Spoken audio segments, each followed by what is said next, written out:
অনেক মায়েরাই একটি কমন প্রশ্ন করে থাকে যখন তাদের বাচ্চাদের এডিনোটনসিলেক্টমি সার্জারি করার ডিসিশন আমি নিয়ে থাকি। স্যার, আমার এই বাচ্চা তো ছোট, তো এত ছোট অবস্থায় অপারেশন করা রিস্ক আছে কিনা বা অজ্ঞান থেকে জ্ঞান ফিরবে কিনা। এই প্রশ্নটা আমার সম্মানিত রোগী মিস্টার রাহিল আবদুল্লাহ, তার মা বাবাও আমাকে করেছিল।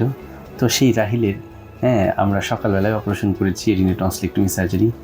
কোনো জটিলতা হলো কিনা তার বাস্তব চিত্র একটু দেখানোর চেষ্টা করছি এই মুহূর্তে আপনাদেরকে।